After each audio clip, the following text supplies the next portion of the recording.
Ukraine is reporting that its air defense systems shot down 43 out of 60 Russian drones launched in the east, north, and south. But those that did get through did more devastating damage. I was still asleep. It was around 4:30 a.m. when I heard loud explosions. I ran outside. I hadn't even noticed the balcony was destroyed. Shrapnel was everywhere. I ran out and saw people. Thank God, everyone is alive. Still, dozens of people in the last few days have been killed in the heaviest Russian bombardments of the war.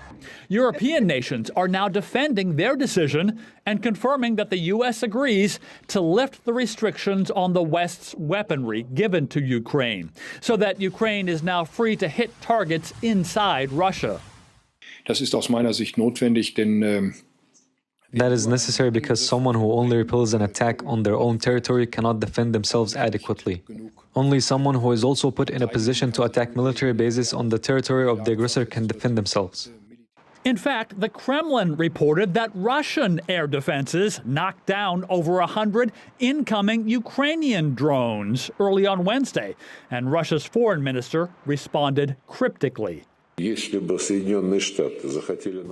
President Trump sees that a group of European representatives have started sabotaging his efforts, pushing Ukraine to completely reckless actions, he might show certain emotions. And the Russians continue to be dismissive of President Trump, who on Tuesday amped up his anger, warning that Russian President Vladimir Putin is, quote, playing with fire.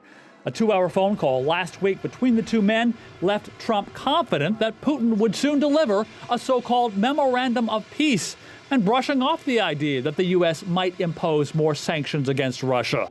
But that is exactly what Trump is now considering, and his Republican allies in Congress aren't even waiting, introducing legislation to impose 500% tariffs on Russia and on any nations buying Russian goods. Andy Roesgen, TRT World.